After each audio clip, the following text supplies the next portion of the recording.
Welcome back to my channel. Today I'm going to cover action plans. So for some of you, you may have been through the healthcare system before, and so you may have heard these as safety plans or well-being plans. But today I'm just going to call it an action plan because essentially it's a list of self-care activities that you know work for you when you're in moments of stress, when you're in moments of trauma, or even just when you're in moments of a low negative mindset. So the first thing we want to do is recognize our triggers. These are usually experiences that we're having that put us into a negative mindset. The next thing we want to do is identify our warning signs. These can be things that are happening within our body. So you're recognizing that a trigger has set off your anxiety. This may be, I'm feeling hot flushes, I'm finding it hard to breathe. Another type of warning sign you may want to look out for is behavioral. So this may be something like connecting back to a traumatic event. I may behave in a certain way, so I might isolate myself. Another type of warning sign you may want to look out for are your thoughts and feelings. Maybe when something triggers you off, your mindset goes to a place of I'm worthless, I'm no good at anything, they think I'm terrible. All of those types of things that come up, and it's very natural and very normal thought process for people to have.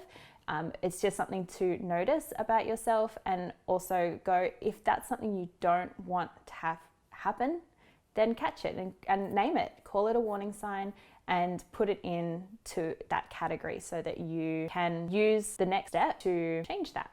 So we've gone through triggers and warning signs. The third thing we want to look at when we're writing an action plan is the action. This is the part where you get to look within yourself and go, what actually excites me about life? What are my motivations? What are the things that bring me joy? And for people, these can be completely different. And it's really difficult sometimes because you can look online and there'll be, top 10 self-care activities. It doesn't actually mean that it's going to work for you. And sometimes I feel like these types of lists can then put you further into a negative mindset because you're like, well, I can't even do these things. Like what's my purpose? You may find that it's really hard to come up with that list of activities. Another way you could do it is come up with the things that you know don't work. So for me personally, I really love meditation. I think that is a really amazing way to clear my mind. Although I've had a lot of clients who are like, doesn't work. I can't do it. It's not in my DNA to do something like this. And that's totally fine. You don't add meditation to your list. But then use that as a way to understand what it is that you can do on the flip side. So if something like going for a run is not going to work for you, then go, okay, I do still want to go outside. I find that that's something that's really positive for me. So instead of going for a run, doing something that I know is not going to make me personally feel good, then I'm going to go outside and I'm just going to walk on some grass with no shoes on. I'm just going to, feel something different than the dark, closed-in place that I've created in my home, in my mind. Another way to build up your activities list is to look at your warning signs. So this may help you know what you can do to flip them around. So they're the three main parts of the action plan. The next part comes down to who you want to share this with. Do you have family members that you feel would benefit from seeing a list like this? By sharing it with people that you love, that you know, that you trust, one, it shows them that you trust them and that you find them to be a safe person for you to share this type of personal information with.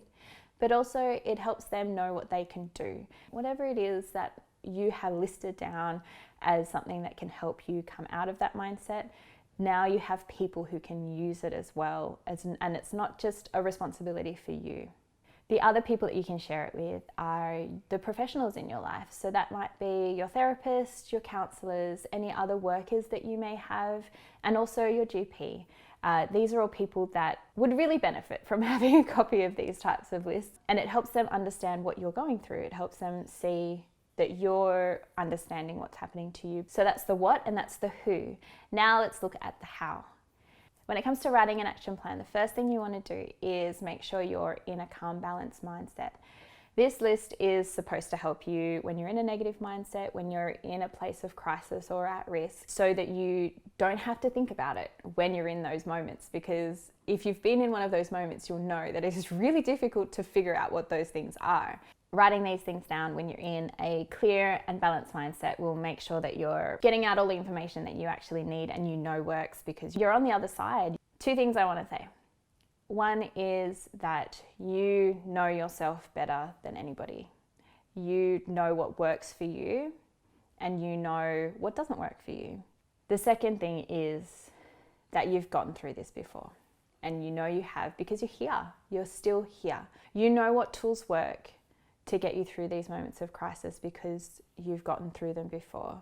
No matter how big or small the moment has been, you've gotten through it.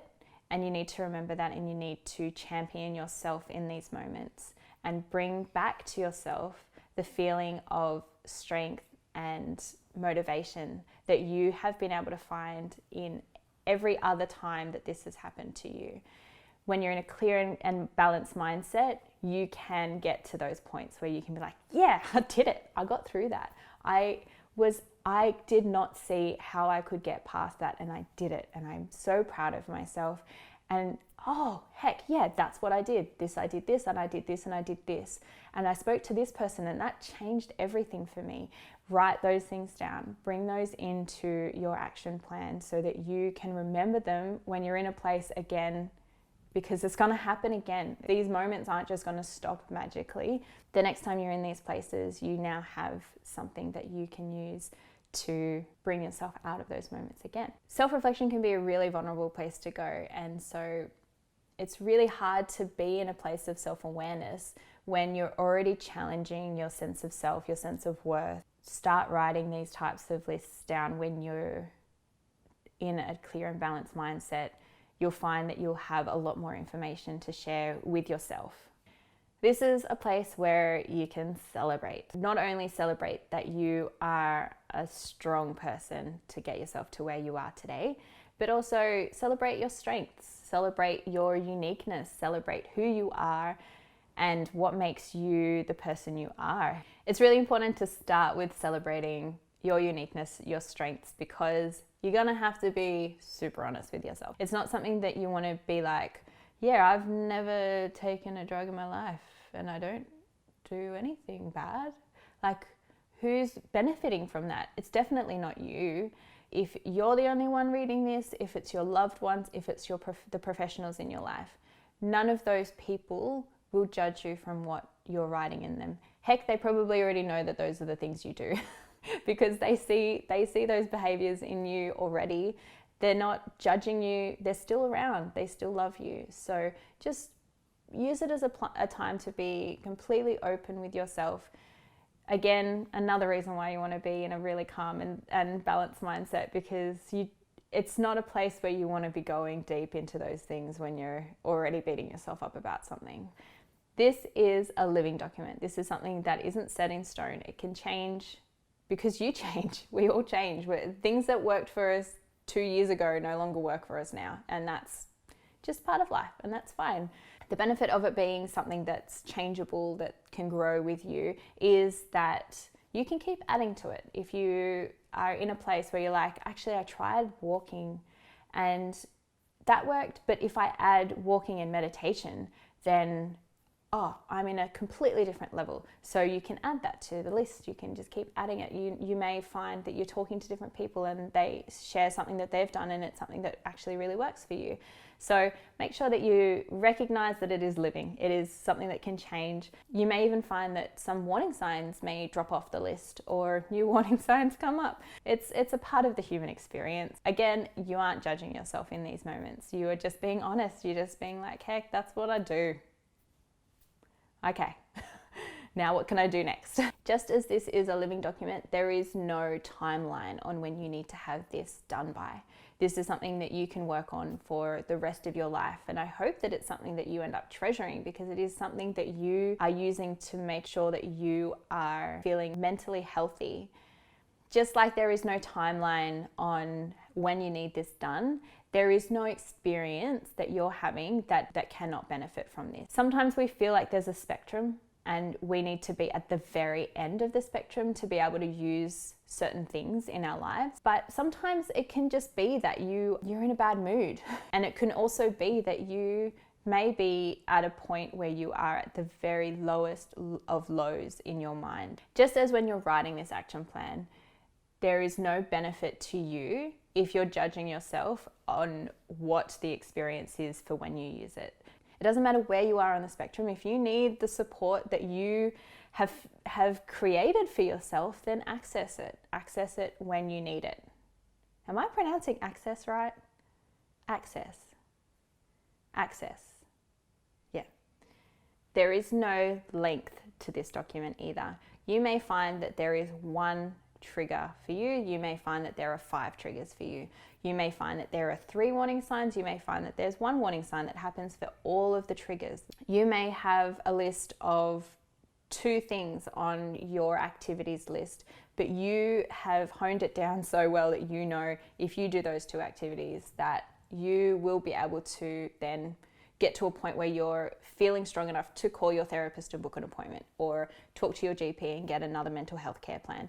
There's no magic number to how many different types of triggers, types of warning signs, and types of actions that you need to put on this list. It's totally up to you. And I think that the best thing is that you at least start. So if you're putting pressure on yourself to go, I need to figure out what my 5 triggers are before I can figure out my 5 warning signs, remember that you can start as small as you need. If you can identify one thing from each of those categories, then you are already on a huge journey for yourself, because you are already moving forward. You're already using the strength within yourself to create change in your life. And that's what this is all about. That's what this action plan is there for. I'd love to hear down below if you've had any experiences with an action plan before, how they've worked for you.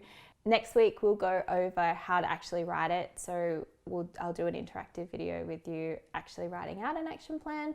In that video, I'll show you how I've written out my action plan. It's a bit different to how they would do it at hospital, but that's fine. But it's how I need it to be written out, and it's how I can actually access it. I look forward to seeing you guys there, and thanks for watching. Yourself, you get it. You know what I'm talking about. Oh, it's 11:11.